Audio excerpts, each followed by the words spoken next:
Hello, galera! Como estão? Mais um domingo com sua audiência aqui no nosso podcast No Prumo. E hoje, Drico, mais uma vez, trazendo um super amigo dele. Vou deixar com ele as apresentações. Olha, além de amigo, eu quero pular essa parte e trazer logo para a realidade. Eu estou trazendo aqui o professor Sérgio Kopinski Eckermann, que é professor da Faculdade de Arquitetura e Urbanística. Ele tem mestrado, ele tem doutorado, já foi professor visitante em Colômbia, já trabalhou também como professor visitante. Ele vai explicar depois que é um doutorado sanduíche junto com Colômbia e aqui. Eu, com a fome que eu tô neste horário, só penso na parte sanduíche, mas isso são toques de gordo. Mas vamos logo. Bem-vindo, Serginho Kopinski. Valeu, galera. Boa noite, bom dia, boa tarde, dependendo da hora que você estiver nos vendo. Obrigado, Adriano, obrigado, Isabela, pelo convite. Muito legal estar aqui hoje com vocês no Prumo. Eu queria muito, Serginho, eu já falei isso. Engraçado, você fez um trabalho de arte também. Você pinta, e eu sei disso, e desenha com aquarela, faz um maravilhoso seu trabalho.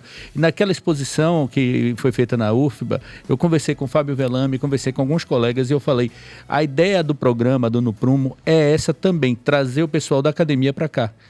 Porque a gente não quer... Eu não sei como... Você da minha geração, mas eu não sei como foi com você, Bela, mas dentro da UFBA, parece um muro de Berlim que separava, olha, quem é da academia e quem executa. E era troca de tiro e eu falava, velho, eu não entendo isso. E não entendo de forma alguma. E eu queria muito, você que foi aluno, que viu essa bobajada dessa dicotomia infantil de faculdade, como é que você está agora do outro lado como professor? Como é que você enxerga essa... Realmente assim, é fácil ver a faculdade muito intramuros, né? Assim, a universidade, né? Embora também é preciso dizer que a universidade tem um tripé, né? Que é o ensino, a pesquisa e a extensão. Então, a extensão é essa perna das atividades todas que tem a ver com como a universidade atua fora dos seus muros, né? Assim, na capacidade de interagir, de fato, com a sociedade de maneira mais ampla. E o que eu acho que a gente viveu na nossa geração, na nossa formação ali naqueles anos, né? Já tem alguns... Poucos. Era talvez uma faculdade que se fechava um pouco para esse tema da extensão. Eu acho que já um pouco depois que a gente se formou, bom, eu me formei em 2002, né? Foi possível ver assim uma série de outros projetos surgindo e hoje existe um trabalho muito forte de extensão na Faculdade de Arquitetura, sobretudo no campo da assistência, como se chama, assistência ou assessoria técnica, né, no campo da habitação de interesse social, né, a assistência técnica, habitação de interesse social, que é uma lei, inclusive, né, federal, mas que tem pouca regulamentação e às vezes entra pouco, assim, ou muito menos do que devia no campo da nossa sociedade. Por exemplo, no campo da saúde a gente tem o SUS, né? Mas no campo da arquitetura e do urbanismo, a gente não tem, de fato, ainda uma política tão forte quanto o SUS para promover a chegada da arquitetura e do urbanismo, né, para a grande massa da população. Então, assim, a faculdade hoje tem um trabalho muito forte nessa área e, de repente, essas fronteiras são menos marcantes, assim, no que toca esse tema da extensão do que na nossa época, né? Sim. Mas hoje é uma matéria que todo mundo tem que passar? Então, hoje, um pedaço do curso, então são, se não me engano, 200 horas do curso que tem que ser contempladas, integralizadas, como se diz no jargão acadêmico, em atividades extensionistas. Então, o curso que nós fizemos foi um curso que renovou em 96 e desde 96 até 2024 ele teve mudanças pontuais no currículo. E em 2024, a Faculdade de Arquitetura iniciou um novo currículo que, dentre outras coisas, e que vem por conta de leis, mesmo regulamentações do Ministério, incorporou, por exemplo, essa questão da carga horária de extensão. Uhum. Então, hoje, o estudante a estudante ou estudante que vai se formar, né, arquiteto e urbanista na Faculdade de Arquitetura da UFBA, ele tem que cumprir um determinado número de carga horária de horas em extensão. Então, começam a surgir no curso ateliês, né, nossos ateliês de projeto, que são extensionistas, ou seja, eles precisam fazer essa ponte com alguma demanda real, como a gente gosta de dizer. E social, pelo visto. E social. Que é importante. E social, como também outros projetos de extensão, que também, enfim, nem sempre, né? Uma exposição que você faz ou que você organiza fora da faculdade, ela é uma atividade extensionista, né? Mas existe todo também um exercício de aculturar-se nesse campo. Essa é uma notícia, honestamente, muito boa. Eu nem sabia disso. Eu não sabia, sempre achei que a Universidade Federal, sobretudo, deveria devolver algo à sociedade, assim, além obviamente, do profissional que sai, mas é um custo alto para o Estado. E aquela pessoa que está ali recebendo, isso obviamente pago por tributos e afins, mas ele devolver de uma forma à sociedade que é tão precária como a nossa, esse é o que se chama curricularização da extensão, que é uma coisa que na verdade, toca a universidade e as universidades federais como um todo, né? Não só as federais, mas hoje, por outro lado, é uma regulamentação que, por exemplo, enfrenta sérios problemas de financiamento também, né? Como tudo na universidade, porque, na verdade, fazer extensão é ir para o campo, é ir fora, então você precisa de transporte, você precisa, né, financiar uma série de coisas relativas a essas atividades, mas acho que de fato, tem tudo a ver com essa capacidade que a universidade tem de dialogar mais com a sociedade e, como instituição pública, né, trocar com ela, enfim, também recebendo e dando, né? Serginho, eu já vou entrar num assunto que eu estava batendo papo antes de você chegar aqui, que era sobre inteligência artificial. Inteligência artificial e educação. Como vocês estão lidando com isso que está chegando? É um tema que eu sei que Bela adoraria. A Bela está aqui, ó, fazendo caras e bocas que ela adoraria perguntar. Eu vou, aliás, calar minha boca, Bela, por favor.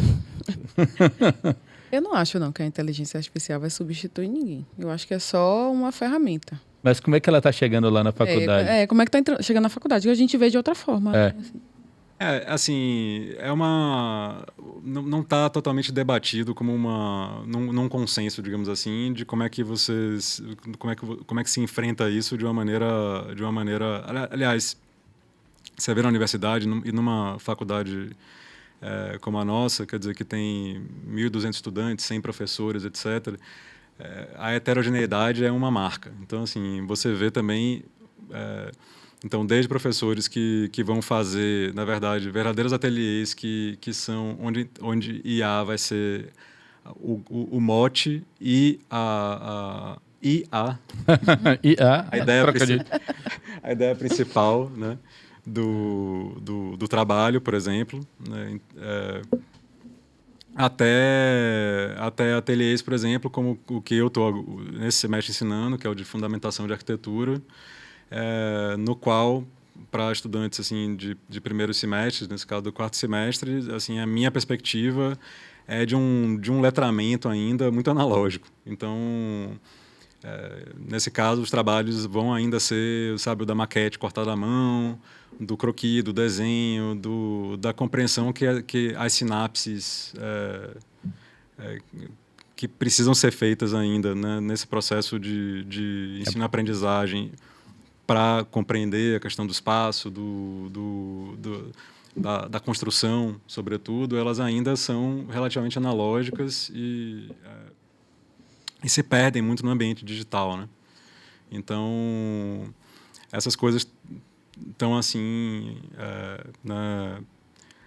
de alguma maneira ainda se formando. Mas, por outro lado, assim, o que entra mais forte e muito ligado às questões construtivas na faculdade hoje, por exemplo, é o tema da fabricação digital. Então, existe muita pesquisa e atividade lá que toca a utilização de ferramentas digitais para o campo da produção, né? Para o campo da construção, que também é um interesse muito forte meu, assim, nesse caminho como docente e pesquisador, eu diria mais até do que o do projeto, né? No sentido do quanto eu acredito, né, na construção como realmente a expressão máxima da arquitetura. Isso não é um consenso, certo? Isso é só minha opinião. Mas me explica aí já para matar minha fome aqui, o que é um doutorado sanduíche para aqueles que estão querendo fazer uma carreira acadêmica? Então, quando você... É um intercâmbio, né, no meio do doutorado. No fundo, quer dizer, quando você está num processo de mestrado ou doutorado, o doutorado, sobretudo, porque é um processo longo, né, de 4 anos. Então, usualmente, quer dizer, é possível buscar a possibilidade de você fazer parte desses estudos e dessas pesquisas numa outra instituição, né, que não a sua, a instituição onde você está estudando. Então, nesse caso, existem programas que se chamam programas de doutorado sanduíche, ou seja, você fazer um pedaço... Então, é preciso escrever, né, um projeto de pesquisa e entender o que você vai fazer lá. Fora, isso significa, pode ser fora do Brasil ou pode ser fora, se você está estudando na Bahia, fora da Bahia, ou, na verdade, fora da instituição onde você está estudando, né, fora do programa de pós-graduação onde você está estudando e fazendo o seu trabalho de doutorado. Você escolheu Colômbia por uma questão específica, Sérgio? Na verdade, era, assim... uma mistura, um misto de oportunidade e vontade, né? Assim, existia, eu estava estudando no doutorado esse tema da pré-fabricação leve a partir da obra do Lelé e tentando compreender quais eram as implicações do uso desse tipo de tecnologia em justamente intervenções em áreas urbanas precárias, enfim... né, projetos de reurbanização de favelas ou de construção de equipamentos em áreas complexas de urbanização, como a gente chama informal, né, ou autoconstrução. E havia lá na GSAP, que é a Graduate School of Planning, Preservation, não vou saber agora. Não se preocupe. Mas a sigla é bonita, GSAP é gostoso de falar. É a Escola de Arquitetura da Colômbia. Uma professora, Clara Irazábal, que estuda, né, muito isso. E aí são as oportunidades também que vão surgindo a partir da rede, né, de intercâmbio que se faz entre docentes e professores. Então, a professora Ana Fernandes, nossa professora, foi uma professora importante no sentido de constituir essa ponte, né? E a partir dessas pontes e dessas redes acadêmicas é que surgem as oportunidades de fazer essas experiências fora, né? Então foi um pouco essa história que acabou me levando para... Então eu fiz uma seleção através de um instituto que é o Institute for Latin American Studies da Colômbia. Então tem um processo seletivo lá e eles fazem um recebimento a cada semestre de alguns visiting scholars da América Latina, né, pesquisadores visitantes da América Latina, que constituem ali naquele semestre um grupo que vai ali debater questões, enfim, em comum em alguma medida, de países da América Latina. Então, foi interessante porque lá no ILAS, quer dizer, um centro assim, em Nova York, essa cidade meio global e um centro assim, com essa atratividade, tinha um evento toda quinta ou sexta-feira, sei lá, de uma reunião, e ia gente do Brasil inteiro, deputados, senadores da República, gente que eu jamais encontraria assim, no dia a dia. No dia a dia. E, enfim, a galera de outras universidades, da São Getúlio Vargas, um bocado de gente que transitava ali, colegas, né? Isso foi pontual ou... Porque teve uma rodada que eu acho que foi Moro, foi Barroso, foi um... isso, por exemplo, acho que enquanto eu estava lá, por exemplo, teve eventos com brasileiros, Sim, lá em Colômbia. E que não necessariamente por conta desse instituto, mas por conta de outras coisas que transitam ali, acabam lá e Claro, você percebe um pouco, de fato, o contexto brasileiro a partir dessa perspectiva de lá, assim, muito espertos são eles, porque no fundo é uma questão geopolítica, né? Quer dizer, atraem ali gente da América Latina inteira. E eu fiquei depois brincando, bom, sabem tudo o que está acontecendo. Sem sair de casa. Sem sair de casa, né? Assim, esse cara está estudando isso, esse aquilo, isso aqui, tá. Então fazem ali um mapeamento de tudo o que está acontecendo. Bom. Mas é importante, mas E o Nova York é meio a Florença do século XXI, né? Guardadas as devidas proporções. A Florença renascentista do século XXI. Uma meca hoje, por onde muita coisa acontece lá de todos os jeitos. De todos os jeitos. O microfone, Serginho, fala um pouco mais perto. Deixa eu fazer um comentário curioso. Estou fazendo reforma, eu me mudo, há 10 anos atrás eu mudei para um apartamento. Estou lá quebrando tudo. De repente, você sabe quem é? Minha vizinha, a diretora da Faculdade de Arquitetura e Urbanismo, Ana Fernandes. Olha, está fazendo barulho, aí você desce... Tipo, para botar pano quente, você desce todo político, sabe, sorrindo, não sei o que, na hora que você vê a diretora, que depois de Paulo Romino, que eu estava contando aquela história, qualquer assunto de Salvador, ela é chamada, ela é acionada. Eu fiquei assim, cacete, se eu fizer qualquer merda aqui fora do... E bom que a relação é maravilhosa com minha vizinha querida. É o Lucy, né?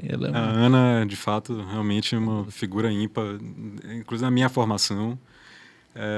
E sempre referência, assim, né?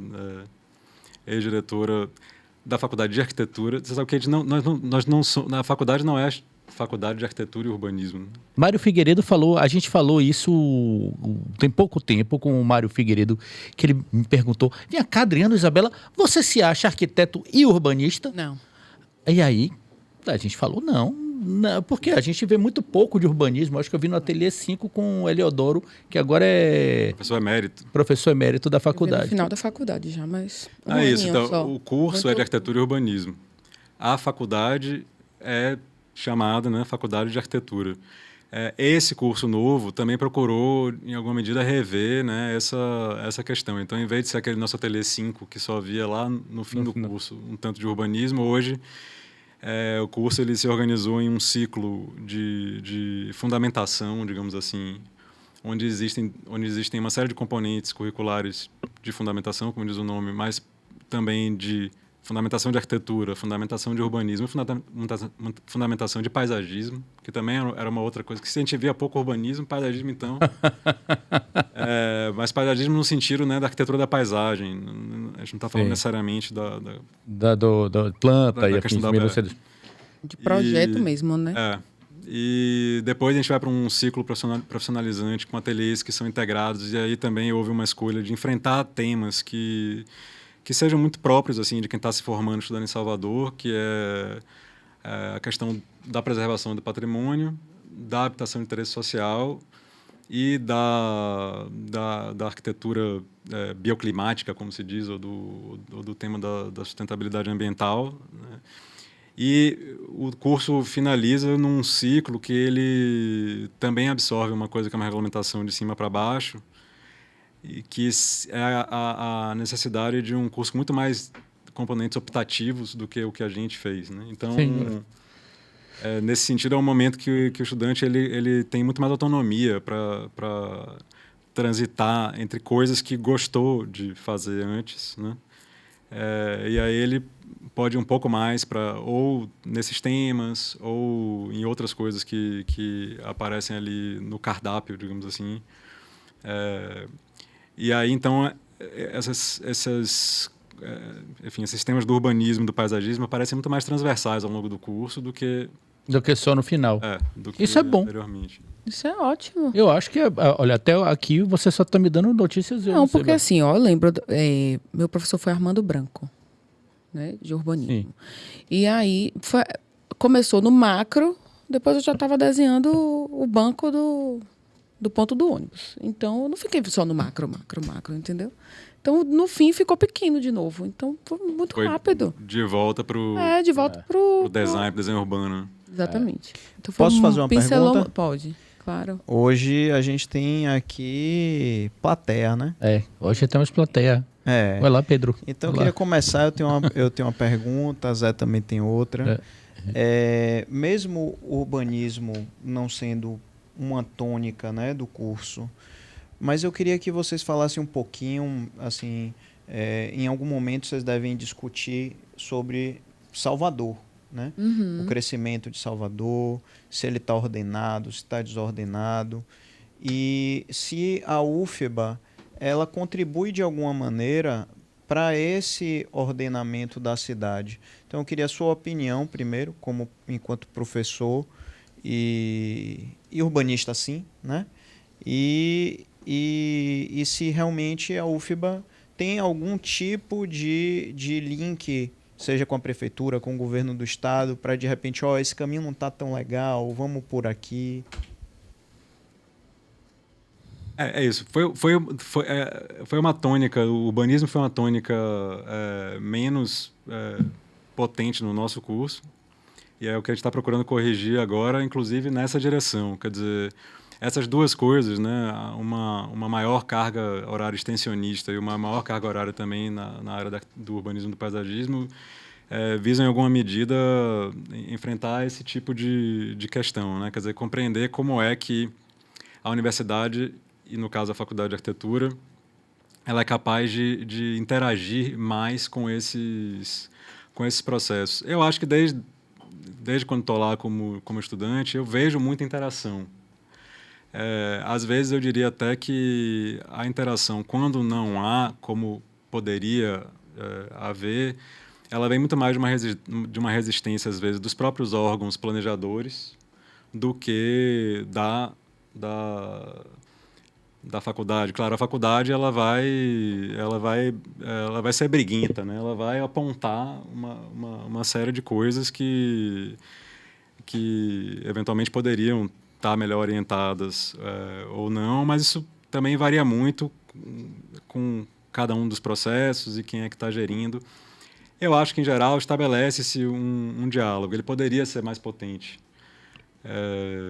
Mas sim, quer dizer, existem trabalhos assim para responder mais objetivamente, como, por exemplo, um trabalho que já se faz lá na faculdade, desde 2019 ou foi antes da pandemia, começou em 2019, que é um termo de cooperação com o IFAM, por exemplo, no sentido da determinação de normas um pouco mais, enfim, definidas, e isso é parte de um processo participativo muito grande para projetos no centro histórico, né? Então, por exemplo, esse é um trabalho muito grande de interação, né, da Faculdade de Arquitetura com enfim, algo que tem tudo a ver com o ordenamento e com enfim, como a cidade atua nas áreas pré-existentes, nesse caso.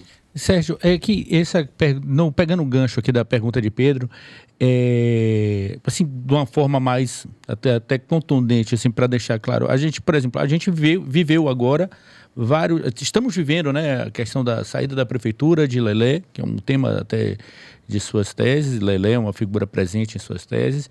A questão do prédio da Casas Conceito e elevador Lacerda, se falando em privatização de praça. Como tem agido a academia, a universidade, nesse aspecto? Por exemplo, lá no caso do Tomé de Souza, quer dizer, é isso. A partir dessa... Quer dizer, Lelé é um tema que a obra de Lelé é um tema que eu estudo desde 2005, eu acho. Então, depois passei um tempo menos ligado a esse assunto, justamente na pesquisa de doutorado, entre 2014 e 2018, eu me aproximei mais desse tema da arquitetura de Lelé. E aí, desde 2018, a gente tem feito alguns eventos lá que tratam desse tema da preservação da obra de Lelé. E em todos eles, embora mesmo na faculdade não haja um consenso, assim, é preciso dizer, ser honesto em relação a isso, a faculdade se manifestou, por exemplo, contra a retirada do Palácio Tomé de Souza, né? Então... Se manifesta como? Em nota pública? A partir de nota pública, numa decisão da sua congregação. A congregação é a entidade máxima da unidade, por exemplo, de ensino ali da UF. O diretor, bom, eu fui diretor da faculdade entre 2020 e 2024, né? Uma delícia de trabalho. Foi assim, Deus, que terror. eu entrei em fevereiro, em março decretou-se enfim, o toque de recolher da pandemia e foi uma coisa caos. bem difícil. Mas, bom, o diretor é o presidente da congregação, né? Mas essas manifestações aconteceram não na minha gestão, aconteceram até Posterior. em oportunidades diferentes. Mas, por exemplo, como eu falei, isso nem é, na verdade, não é, inclusive, um consenso. Mas, por exemplo, a gente, claro, existe a tentativa, às vezes, de homogeneizar uma opinião da faculdade de arquitetura, mas, como eu falei anteriormente, a gente vê, é natural, numa instituição tão grande, na verdade, também diversas opiniões e manifestações que são também, como aqui, né? Estou manifestando como Sérgio, professor, mas profissional, arquiteto, urbanista, tem direito de me manifestar livremente. Entendo. Então, aqui eu não falo pela faculdade de arquitetura, eu falo... Como... né? Tá. Mas, enfim, hoje a faculdade, em relação a esse tema, se manifestou e também tem, no âmbito desse trabalho das normas que eu comentei, uma posição sobre o que fazer ali, em caso do prédio efetivamente ser retirado, né? Porque, na verdade, ali a pior coisa que pode acontecer é voltarmos ao cemitério do Sucupira, né? Sim. Que é aquela laje inóspita, Aquela laje. que, na verdade, não constrói praça, não constrói nada, é o resultado de uma demolição meio desastrada que foi feita ali nos anos 70 e que tudo o menos que faz é construir cidade, sobretudo qualquer imagem de preservação da cidade ali na sua praça fundacional. Mas assim que, sem querer falar de uma posição homogênea da Faculdade de Arquitetura, mas da minha da sua, de pessoal. alguns colegas, né, assim, a gente fala defendendo a preservação do prédio. Palácio Tomé de Souza como uma obra muito importante de Lelé, que, por sua vez, é um dos mais importantes arquitetos brasileiros do século XX. Isso não tem, fato pacífico. Fato pacífico. Ninguém tiraria se fosse de Niemeyer, né? Porque Niemeyer alcançou... Né, um status de uma lenda que permeia até pelos não conhecedores da área. O nome de Niemeyer sobrevive, né? Mas também, claro, são duas camadas. Uma é a própria área da prefeitura, que eu também considero um equívoco. Acho que seria muito importante a prefeitura continuar ali na Praça Tomé de Souza. Acho que foi um ganho quando a prefeitura foi para lá, na gestão de Mário Kertz. E a partir do que é aquele prédio que tem uma série de questões simbólicas, enfim, daquele período da redemocratização, né?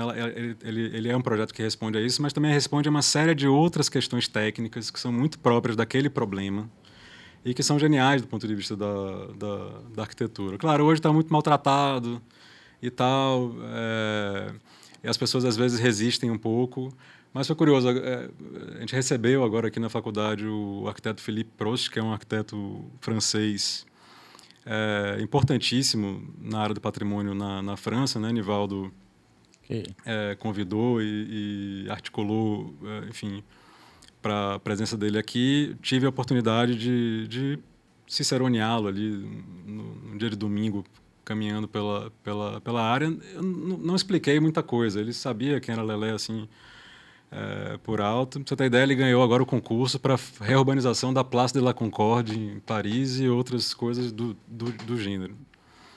Ele parou, saiu do elevador Lacerda, olhou para o prédio e falou: pô, que prédio bacana, tá ótimo aqui. Não tem problema nenhum. Claro. Eu nem expliquei muito. Sim. O problema, assim, é a percepção dele. Então, bom, esse é um... Então, em alguns desses temas, como em muitos temas ligados às questões urbanísticas, às questões das áreas periféricas da cidade e tudo mais, então também tem trabalhos muito importantes hoje acontecendo em termos de cooperação com o Ministério das Cidades, por exemplo. Tem uma equipe de professores muito forte lá tocando trabalhos de assessoria e assistência técnica em áreas periféricas de Salvador, mas também em áreas centrais, como as Eis da Gamboa, né? Ou áreas como a sétima etapa do centro histórico, que também são áreas que hoje, por exemplo, eu acho que tem muito da presença da faculdade em debates que já há muitos anos, né, mas que hoje se reforçam. Por exemplo, falam da importância da habitação, né, e de levar habitação e de habitação de interesse social, por exemplo, para o Centro Histórico de Salvador, que nos anos 90 Não teve, não. recebeu aquela intervenção que foi, né, muito Fachadismo, né? Virou todo mundo. tirou todo mundo dali O termo gentrificação pode ser usado ali naquele 1990, 92 para... Ali eu nem sei se aplicaria. se aplicaria, né? Porque é uma coisa tão deliberada, assim, de pega e tira mesmo, expulsa, paga uma indenização e manda não sei para onde, que... E não deu certo. E diga-se de passagem, não deu certo. Às vezes o pessoal olha e fala, o centro histórico poderia, não, ser só vocação para turismo e tal, não sei o quê. Sim, mas a gente teve essa experiência nos anos 90, deu certo por um momento, com o Estado injetando um volume de dinheiro absurdo e depois não se sustentou com o Você tempo. sabe que é preciso, assim, que a habitação seja o foco. Na verdade, também uma outra coisa que por exemplo, onde a faculdade né, é forte é em fazer também a sociedade perceber que, embora muita gente tenha sido expulsa, outras muitas famílias ficaram e, de alguma maneira, assim, uma parte importante do que não foi restaurado à época, mas permanece de pé, permanece porque tem gente morando. Então, também isso é uma... E, no fundo, existe também a necessidade de articular, né? Não só empreendimentos, mas... mesclar o uso. Você tem empreendimentos que podem ser empreendimentos imobiliários, e, enfim, de todo gênero, mas também, né, articulados com a permanência de uma população que resiste ali de maneira muito brava e que, no fundo, é também responsável por grande parte do que a gente entende como cultura, né? Assim, sim, na área do centro histórico. Então, isso. Nesse sentido, eu acho que a faculdade e a universidade costumam dialogar, e dialoga bastante, né? Agora, dia 5, por exemplo, de dezembro, tem um seminário que vai ser sobre a ponte, né? Um seminário sobre a ponte de Salvador Salvador Itaparica, que, bom, também vai sendo empurrada aí, é outro assunto que Paulo adora. Não, eu sei, olha, Sérgio é filho de Paulo Ormindo. Paulo Ormindo talvez não, o maior nome talvez de conhecimento de arquitetura aqui daqui de Salvador, e ele é o nome talvez mais indicado. Agora tomei mais conhecimento sobre a biografia dele, ele fez um grande inventário sobre as edificações daqui de Salvador e da Bahia, né, do interior. E ele tem uma posição conhecida sobre a ponte, ele é contra, e diga-se de passagem, eu adoro a posição dele. Você conhece, Bela? Conheço. Agora eu tô curiosa aqui. Diga aí. Com a questão. Com toda essa teoria que os alunos, né, vêm tendo na faculdade, como é que isso é encarado na prática? Porque o que eu vejo hoje no mercado de trabalho é realmente uma geração que pouco se interessa por muitas coisas, né? Como postura. Eu não sei como é que esses assuntos estão sendo absorvidos, porque uma coisa é o que a faculdade ensina, outra que a galera absorve, né? E na nossa geração, eu vejo muita gente reclamando, né, amigo? Assim, muitas pessoas que se formam sem estágios. E como é que o mercado de trabalho vai conseguir abraçar pessoas realmente ou não interessadas, ou que realmente nunca estagiaram, ou que nunca conseguiram, né, se colocar na prática? Na verdade, essa é uma excelente pergunta. Assim, eu acho que, como a gente falava, assim, o curso ele procura responder a questões assim muito conectadas com o que a sociedade é hoje, o que é a sociedade na Bahia e em Salvador. Uma delas é também responder a quem vai fazer arquitetura e vai entrar no mercado de trabalho. Por outro lado, como instituição pública, e também, enfim, claro, a UFBA hoje é uma outra UFBA, se comparada com o que a gente estudou, para o bem, eu acho. É uma das poucas instituições, eu acho que no mundo real, se a gente fala de de inclusão, de transformação social, assim, eu acho que a universidade é uma das poucas que fez e faz a partir da política de cotas e tal. Então, você tem também uma outra realidade, e essa realidade ela responde a essas questões. Eu acho que o entendimento também é que, é visível isso, tem estudante que vai sair da faculdade de arquitetura e ele vai para caminhos que não necessariamente são esses do desenho, digamos, do mercado, do projeto. E tem estudantes que vão... Perfis muito diferentes também. Enfim, eu digo, numa instituição de 1.200 estudantes, você vê perfis muito diferentes. Estudantes que estão mais afeitos à teoria histórica, estudantes que estão mais afeitos ao trabalho tecnológico, da construção, estudantes que vão buscar esse tema da construção e técnico, mas a partir, por exemplo, do tema da assessoria e da ciência técnica à habitação de interesse social, ou, por exemplo, ao tema do patrimônio. Mas sem dúvida, uma preocupação. Se é uma questão geracional, né?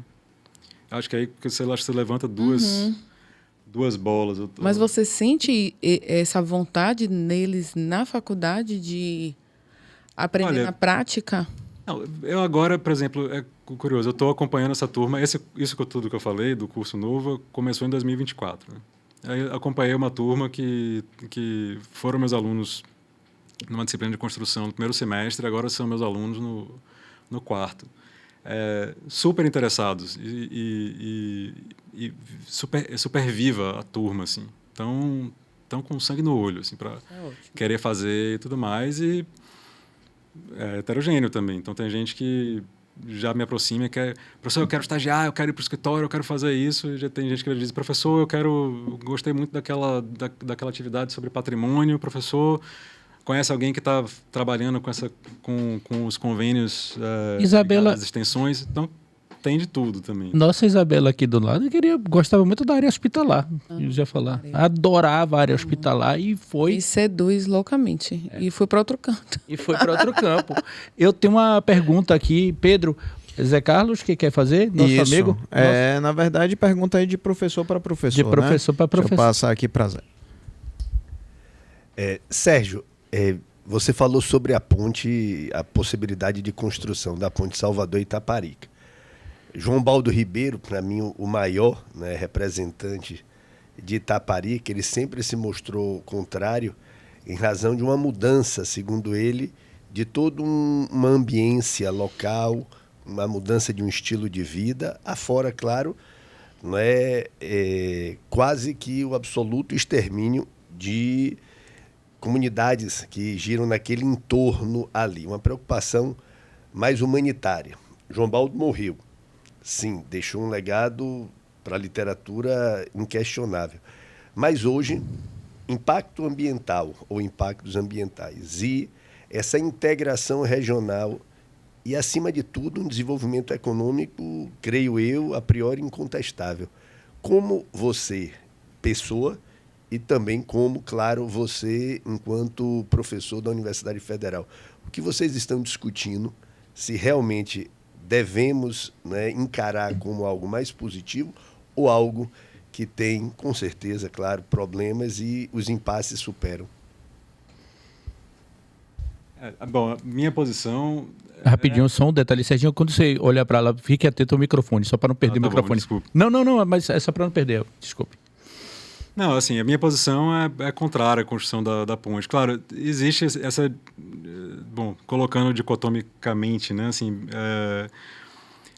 Na verdade, por exemplo, existe uma questão que é... Bom, se a gente falar de desenvolvimento econômico, o problema, assim, é que tipo de desenvolvimento econômico a gente vem conseguindo fazer com a expansão do nosso território urbanizado, né? Então, ele continua sendo muito segregado, ele continua sendo muito para quem tem dinheiro, para quem pode pagar, etc. Então, quando eu vejo esse desenvolvimento econômico, quer dizer, essa capacidade, a forma como fizemos nos últimos 30 ou 40 anos, desenvolvimento urbano, numa cidade como Salvador, não me estimula a pensar que esse desenvolvimento cairá bem para, né, enfim, uma nova articulação do que a ilha poderia ser para o estado da Bahia. Então, esse é um aspecto, né?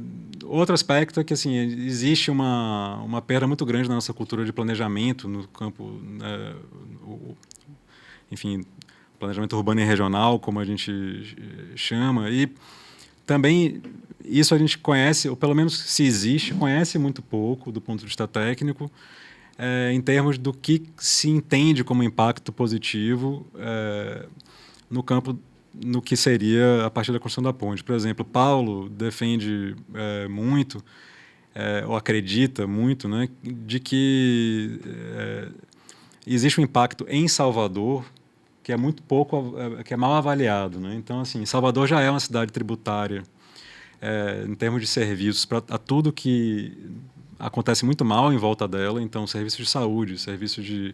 Então, as pessoas, às vezes, até trabalham, né, no entorno, na região metropolitana, eles moram em Salvador, então aqui tem serviço de coleta de lixo, aqui tem serviços de infraestrutura, etc., mas seu posto de trabalho gera dividendos em outros lugares, né? Hoje talvez esteja um pouquinho diferente com a expansão do litoral norte e o que é hoje, né, Prado Forte, tal, Camaçari, Mata de São João, mas ainda hoje você vê, por exemplo, em termos de serviços de saúde, né, toda hora eu vejo pela rua uma van ou um caminhão de alguma prefeitura que está aqui trazendo gente para Salvador. Então, tudo que leva, traz Sim. também. Então, o que vai ser a ponte em termos também de trazer, né, movimento para Salvador e como é que Salvador responde a isso. Da mesma forma, existe um receio muito grande sobre como somos capazes de efetivamente enfrentar grandes transformações que acontecem nas cabeceiras, né? Como somos capazes de enfrentar as transformações que acabam recaindo sobre as comunidades tradicionais e que são costumeiramente, enfim, segregadas e completamente, né,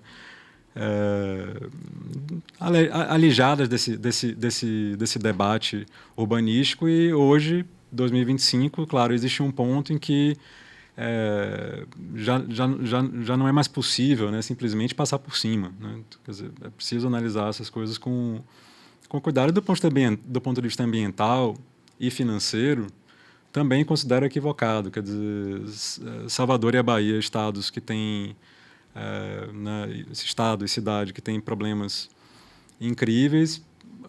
Bom, tudo indica que é um empreendimento deficitário. Também a gente não conhece bem qual é a condição econômica. Quanto ela vai se pagar, assim, se paga. Então, se lá pelas tantas o Estado tiver que continuar botando dinheiro nisso, sei lá quanto tempo, porque o pedágio não deu conta.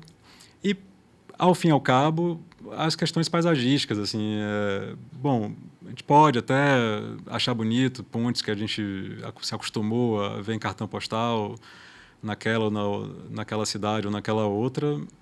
Mas, honestamente, eu entendo que a entrada da Bahia está muito bem sem a ponte, que, do ponto de vista turístico, né, existiriam outras alternativas capazes até de fomentar, de maneira mais sustentável, o desenvolvimento no recôncavo, né, e acesso a essa estrutura que ali existe e que também, né, poderia se beneficiar disso. Com a chegada da BR-324, você já meio que deu a primeira pá de cal em Cachoeira, São Félix e afins. Mas meu irmão, quando vai para a ilha pela estrada, ele só vai por essa estrada. Porque ele diz que ama, que vai, que vê, que acontece. Mas só tem essa estrada. Melhor, Que aí teria que fazer talvez um rodoanel, uma coisa que valorizasse...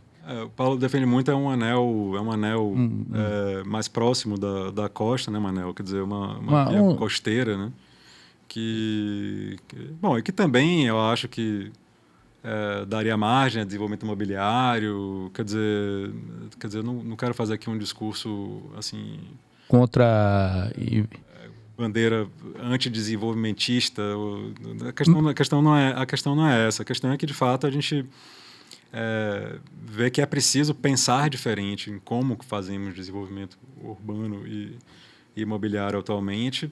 Precisa ter um outro diálogo e relação com a cidade existente, e o nosso contexto é de uma cidade muito empobrecida, muito segregada urbanisticamente, racialmente. A gente, né, isso tem se falado muito, e um empreendimento como esse, como a ponte, ele literalmente passa por cima, né? Tratora. A pergunta que vocês escutaram foi do nosso amigo convidado que está aqui na plateia, professor Zé Carlos, professor de português de tantos alunos aqui de Salvador e também empreendedor agora da Anjos Colchões e Sofás. Grande amigo Zé Carlos da gente aqui do espaço. Do Caminho das Árvores. Do Caminho das Árvores, claro. E aqui estamos com o Serginho seguindo nesse bate-papo. Essa coisa, você sabe que me lembra toda vez que falam em ponte, aquela coisa de 1930, Washington Luiz, presidente, governar é construir vias, sabe? Uma coisa meio antiga, né? Meio ultrapassada. Agora, essencialmente modernista, né? Essa coisa de progresso, Sim. Progresso concreto. Exato. Agora na Bienal, eu tive na Bienal de Arquitetura de São Paulo, né, levando 2 trabalhos, né? Um é um trabalho justamente de requalificação e de reconstrução, reforma do módulo Yansan da Faculdade de Arquitetura, que é a obra de Lelé que a gente tem lá, onde ficava o Pepegal, né? Sim. Hoje se mudou para um anexo, para o novo prédio anexo. E o outro foi um trabalho de pesquisa que eu faço com colegas na Suíça sobre tecnologia de pré-fabricação leve e novas tecnologias de cimento e tal. Mas eu me lembrei disso porque na Bienal a gente viu a palestra do Kondian Liu. De que país é pra gente? Arquiteto chinês que faleceu. Sim. Muito... Das cidades esponja. Isso. Uma lástima, assim, poucos dias antes do falecimento dele, eu estava na palestra que ele deu na Bienal, né? E que foi genial, assim, de fato, porque na China, não é teórico, na China ele já fez mais de centenas de obras, assim, que vão justamente no sentido oposto da construção, né? São, entre aspas, desobras. Desconstrução, né? De desocupação de uma série de áreas absolutamente pavimentadas e que ele ganha de volta ao verde a água, né? Deixar a água fluir, né? A água tem que tomar... Encontrar seu lugar de ir. É bem bonito o trabalho dele. Então ele apresentou estudos que, na verdade, vem essa questão do ciclo da água desde a nascente até quando ela chega na foz e como é que ela passa por essas ocupações urbanas e como é que deveriam ser tratados essas fases, né? E que em todas as fases tem trabalho no sentido de impedir que no aglomerado urbano cheguem tragédias, grandes alagamentos e tal, mas que de toda maneira ali uma questão fundamental é abraçar a água, né? Isso foi bonito o trabalho, de fato, assim, e bom, ficamos todos, né, na comunidade. Encantados e consternados com o acidente. Você já viu alguma coisa dele? Vi essa coisa das cidades esponja, sabe? Você viu ele dando entrevista? Não vi a entrevista dele. É a coisa dele. mais linda. Ele é empolgado, né? Isso. Né? Você vê ele empolgado, contando e falando. Eu acho que já tiveram 2 matérias no Fantástico. Depois procure, que é bem bacana. No YouTube tem também.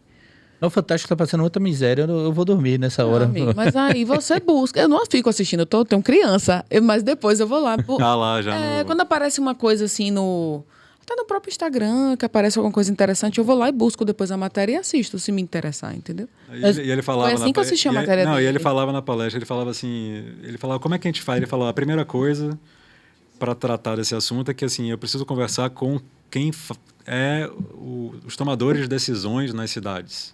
Então tá ótimo que eu estou aqui na Bienal de Arquitetura conversando com vocês, mas vocês eu já tenho como público. Agora eu preciso conversar com o prefeito. Então me arranja aqui uma reunião com 3.000 prefeitos. Aí alguém lá disse, não, eu vou botar você numa reunião lá da Marcha dos Prefeitos, né, e tal. E aí ele falava, outra coisa é assim, ir para a grande mídia, né, assim, então ele falava, quando você quer defender uma ideia como essa, tem que ir para a grande mídia. E eu não tinha entendido muito bem, embora eu tivesse achado legal, que ele tinha parado no Fantástico. Você vê que era uma coisa muito deliberada.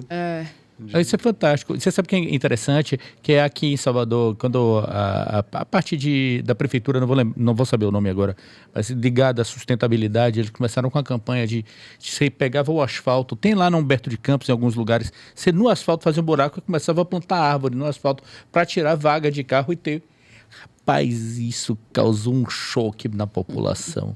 O cara falou, estão malucos, estão agora plantando no asfalto. Eles estão malucos.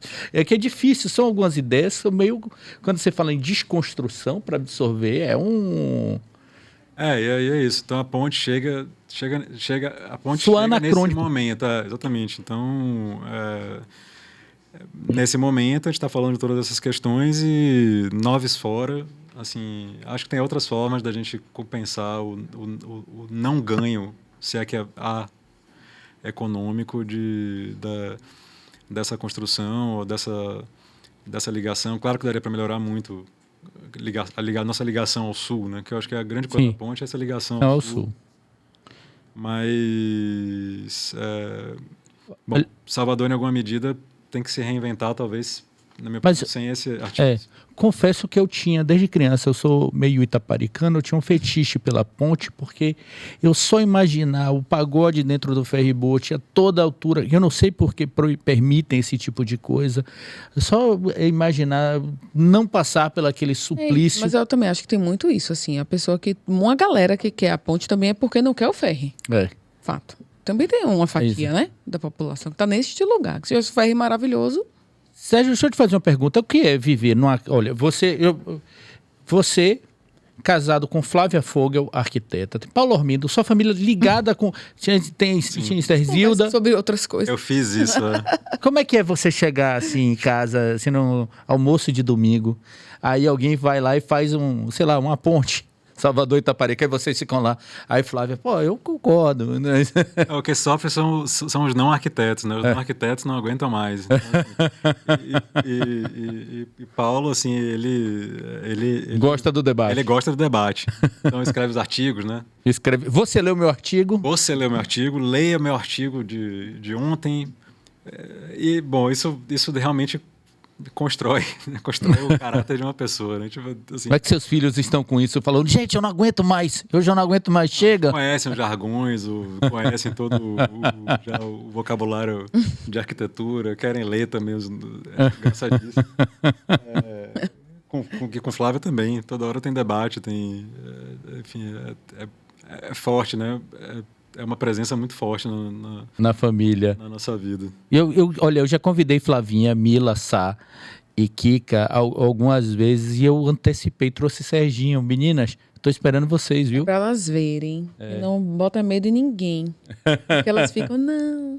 Não é que é muita gente, é muita agenda, viu, pra coordenar ali. Eu já falei pra ela, Adriano me convidou, eu já vou lá. Pra gente bater esse papo. Olha, Sérgio é um polímata, como eu também. Ele gosta. Baixista de Rodney Jorge e os Ladrões. Aí larga o Eckermann e vira Sérgio Kopinski. É isso aí. E temos Cabas, que também é baixista da Adão Negro. Temos 2 baixistas aqui.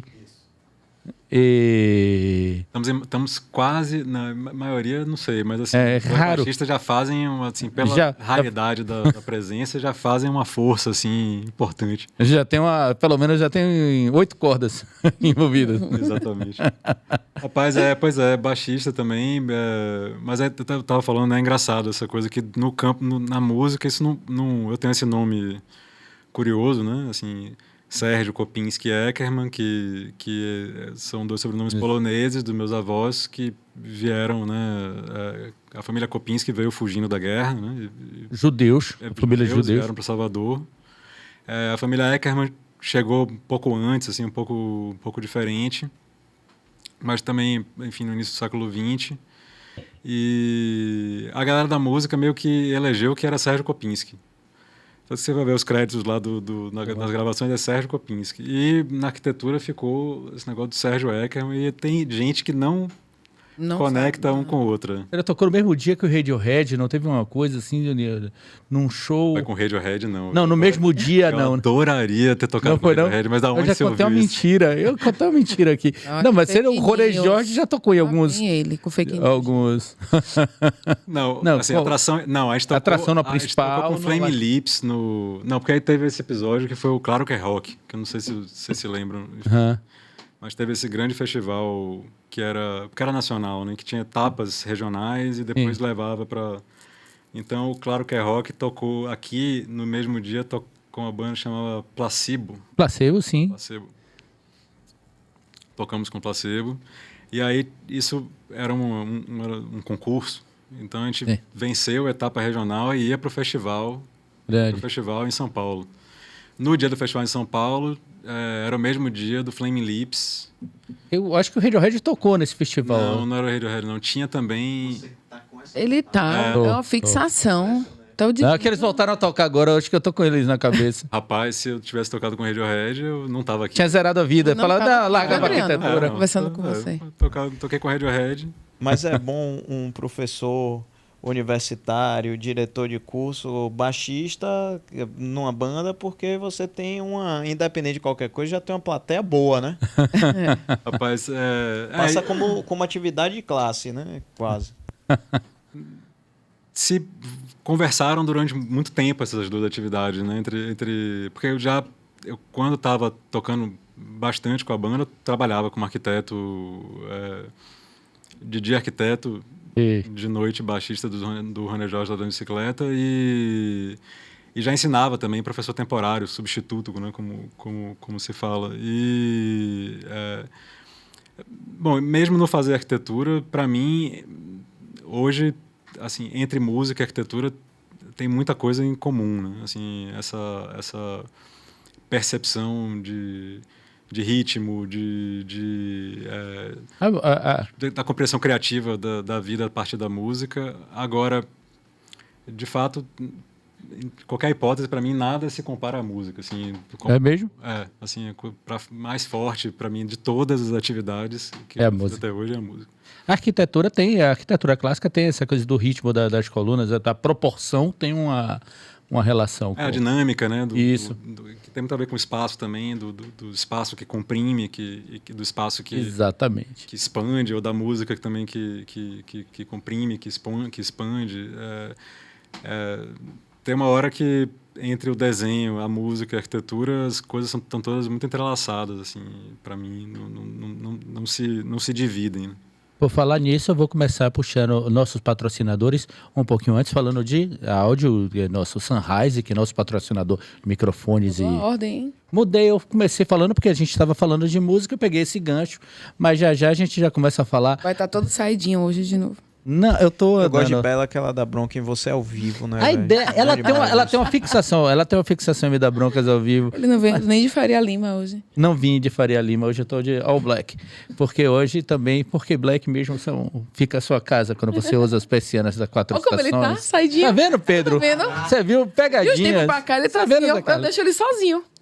Assim, porque 4 estações deixa a sua casa mais escura, mais confortável, mais agradável. E Bela solta logo, meu Deus, no meio do meu merchan. Porra, avacalhando o meu merchan, Bela. Ele tá ganhando prática e a coisa vai ficando mais natural. Mais fluida, né? Esse rapaz, vá, falei mais. Vou falar mais?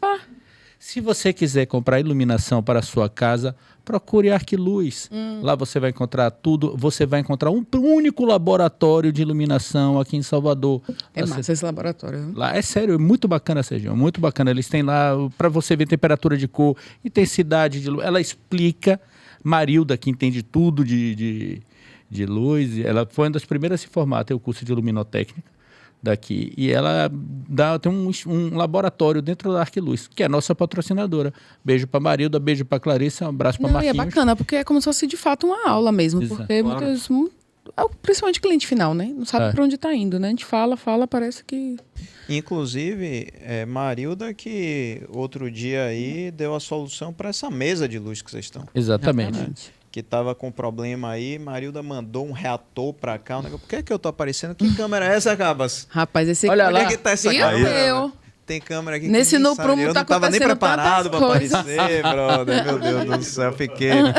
Tem um meio Mad Media ali, meio... Então, mas Marilda pegou... Não, vou mandar aí. Mandou um reator... não sei quantos... ela foi aí, olhou não sei quantos... Eu não sei dizer a medida que é do negócio. Cabas talvez saiba. Não, peraí que eu vou resolver. Mandou resolveu. Né? Então, ela é muito solista. A gente vale o que a gente resolve, não é? Pior que é. É top. Isso mesmo. Não, assim, isso... Por exemplo, o nosso curso, quer dizer, voltando um pouquinho, era muito ligado nessa coisa do projeto, da maquete, né? Então, respondia por um lado, mas... Em vários aspectos da construção, ou, por exemplo, da arquitetura de interiores, era um curso muito afastado, né? Então, Quando logo depois me formei, fui trabalhar mais forte com o projeto Prancheta do Escritório e fiz muita arquitetura de interiores, aprendi enormemente.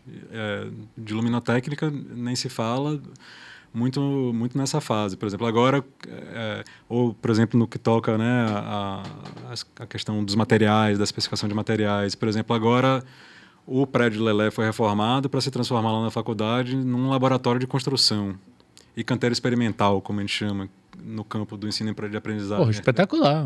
Mas em relação a materiais, resistência técnica, tudo isso? Também. Então, tem um projeto de alguns professores que é de criação lá de uma biblioteca de materiais, que a gente nunca teve, né? Quer dizer, então, numa das salas lá, se formar uma biblioteca com...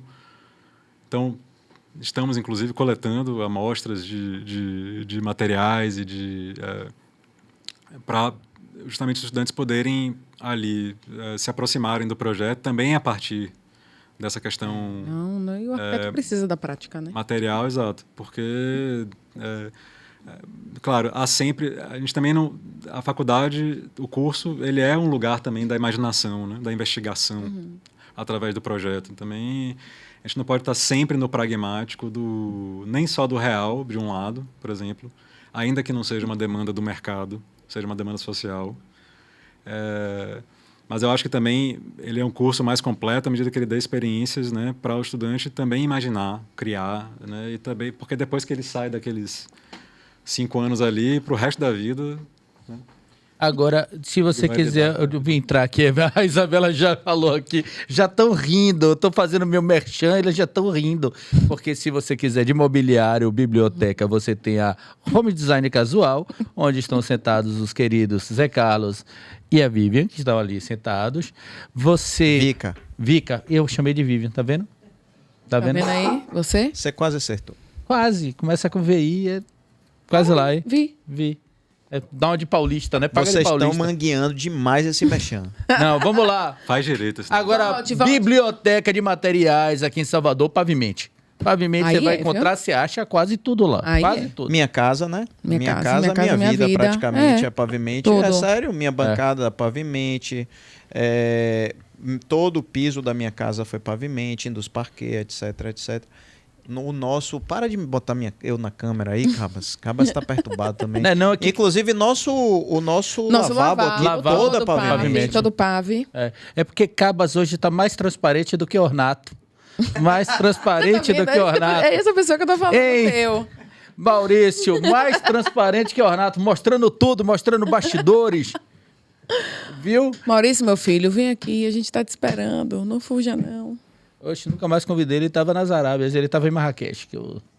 E por último, para finalizar, não menor e sempre qualidade, Uranos 2. Muito obrigado. Essas impressões estão todas aqui feitas em PVC.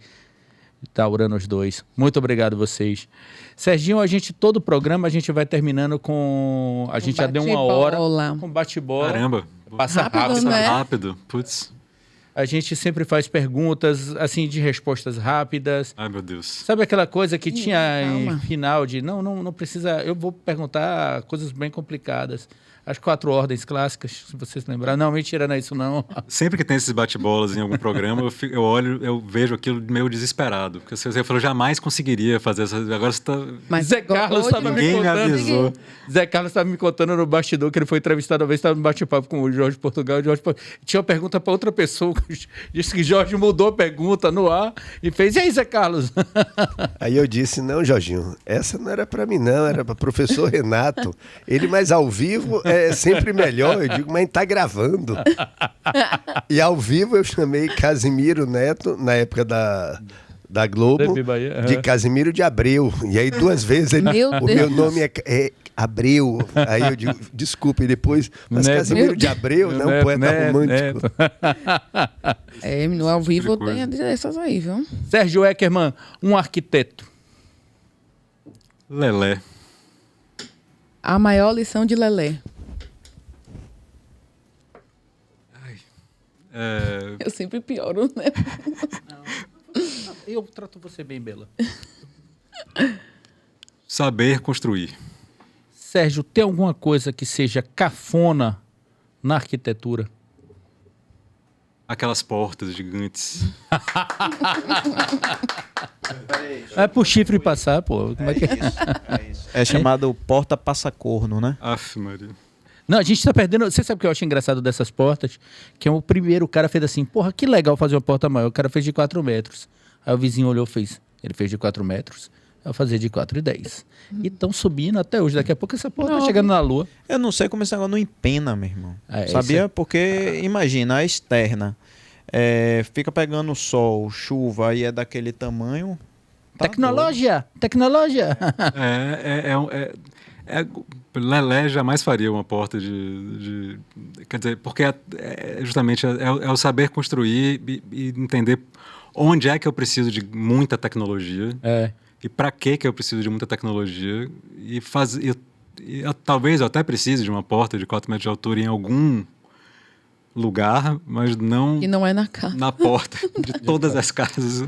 Não, e é sinônimo de luxo. Quem faz é maior. O meu é maior do que o seu. É uma coisa meio freudiana. Freudiano. Voltando a Zé Um Carlos. erro que você não deixa passar de um aluno, assim, ó. Erro que eu não deixo passar.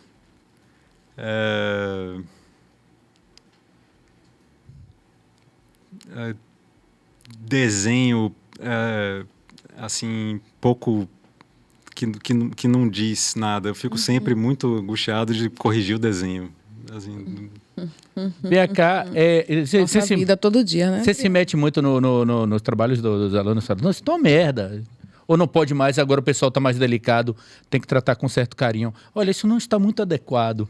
Que meus professores falavam, Adriano Xango já falou, isso está uma merda. Olha, teve uma Xango, professora nosso na mestre. faculdade que ela pegava assim, ó, o papel manteiga do aluno, amassava e jogava fora, fazia, faça outro, tá horrível. Meu Deus, nunca nunca fiz isso. Mas Na eu verdade, ficava muito chocada.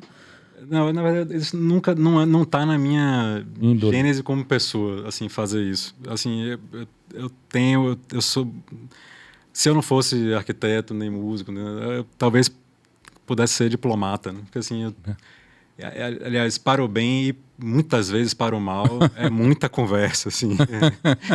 Na diretoria da faculdade foi muito mais conversa do que eu devia ter feito.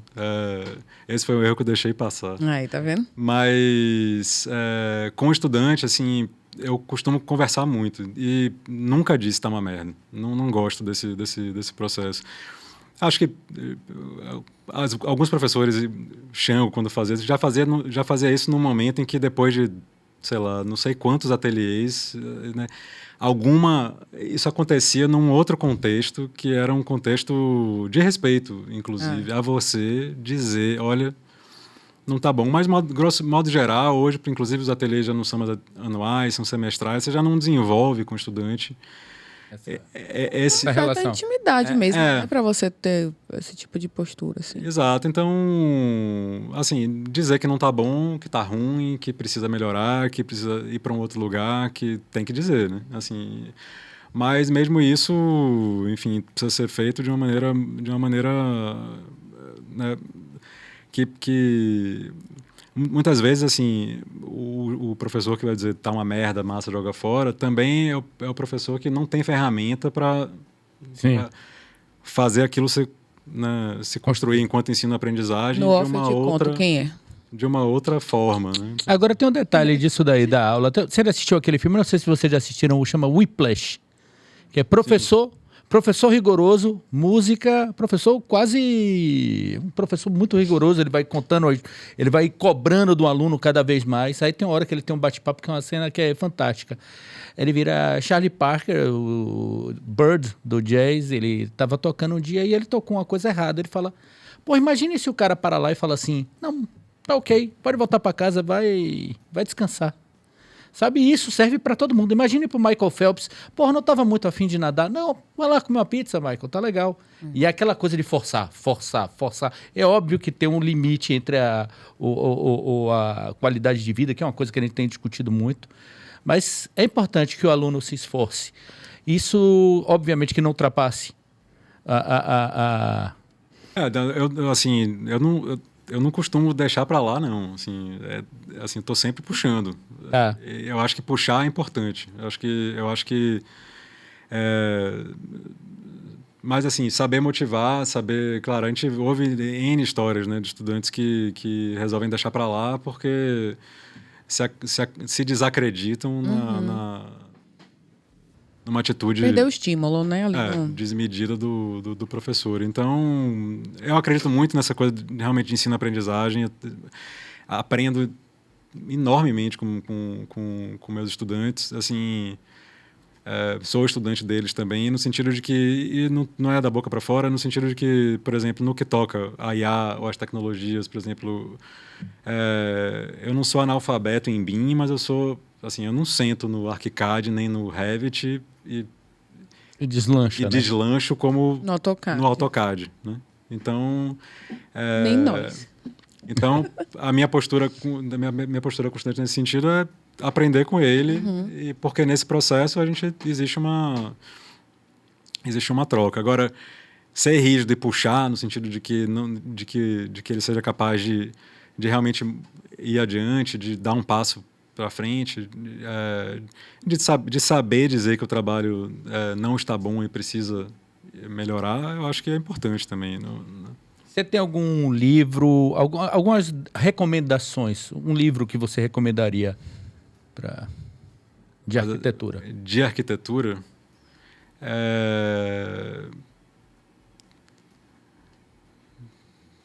Cara, isso também é um negócio difícil, viu?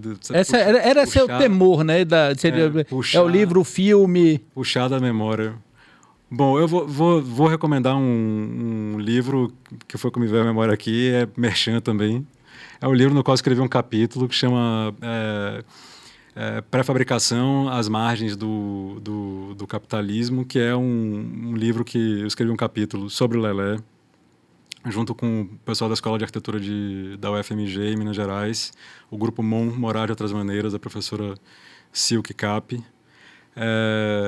com outros colegas que escreveram sobre pré-fabricação, que enfim, é um debate muito antigo, né, no campo da arquitetura e da construção, enfim, mas que retoma-se nesse livro, assim, nos dias atuais, a tentar compreender o que é do passado e o que é do presente, né, nesse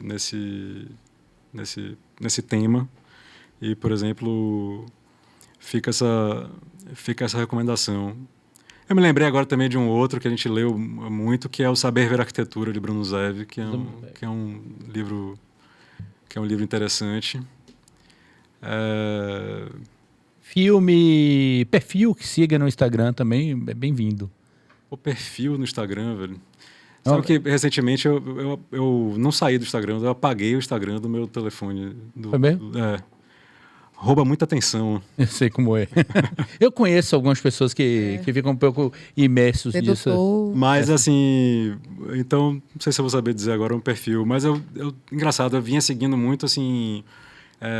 perfis da galera de aquarela. Assim. Sim, que você está pintando, que você pinta também. A Isabela ela também faz aquarela. Então tem um cara com quem eu estou fazendo um curso online agora, chama Renato Palmucci. E ele tem um perfil de figura humana que é lindo. Eu não vou saber agora dizer o arroba certinho, mas é Palmucci Figures, eu acho. Você conhece, Bela? Deixa eu ver se eu sigo. Eu sigo tantos que eu não sei nem o que eu faço mais. Para quem não é familiarizado com a arquitetura de pré-moldados e pré-fabricados, nossa construção civil, aqui no Brasil, sobretudo, é muito arcaica, ela é muito artesanal. O fato de você prever, você fazer as construções, você torna uma construção muito mais limpa, muito mais rápida, muito mais eficiente. E esse é um debate antigo em arquitetura que Lelé soube fazer com muita qualidade, entregar um material rico e soa inovador até os dias de hoje. Por isso, esse é uma das grandes... entre outras relevâncias daquela prefeitura. Por exemplo, um outro livro que tem a ver com esse debate no qual eu inseri Lelé é um livro chamado Freedom to Build, que é um livro editado por um arquiteto inglês chamado John Turner, nos anos 70, e que é o cara que era uma grande referência nos debates sobre essa questão da autoconstrução, sobretudo na América Latina. mas não só na América Latina, também em países da Ásia e tal. E tem um texto nesse livro que eu gosto muito, chama Technology and Autonomy, que é de um arquiteto chamado Ian Turner. E o texto fala sobre essa visão, sobre uma determinada visão da tecnologia e, no caso, da pré-fabricação, que, enfim, procura ser um pouco mais condizente com o nosso contexto socioeconômico e que não é o mesmo dos países ricos e que inventaram, em alguma medida, esse tema da pré-fabricação depois da guerra, ou a pré-fabricação como a gente debateu, né, no século XX, depois da guerra. Então, é muito interessante a visão dele sobre esse tema da pré-fabricação, leve, adaptada, né, ao nosso contexto socioeconômico. E é isso, gente. A gente um papo muito gostoso com meu amigo Sérgio, com Bela. Hoje, rico com Vika, com Zé Carlos, com Pedro, com Cabas. Estamos chegando no final. Serginho, palavras finais. Mandar um beijo para minha mãe, para meu pai, para você, como se fazia em Xuxa. Um beijo para minha mãe e para você. Não, eu quero agradecer. Fiquei muito feliz com o seu convite, Adriano, Isabela. Obrigado. Adorei também compartilhar aqui com a plateia. Não costumo, assim, não tenho esse costume, mas me senti aqui muito à vontade e fiquei muito feliz de poder bater esse papo. Espero que a galera goste da... Meu amigo, a casa é sua. Sempre bem-vindo aqui. Viu? Gente, obrigado. Bela, mais um dia maravilhoso. Pedro, Zé Carlos, Vika, Cabito, um beijo para vocês. Tchau, galera. Tchau, tchau.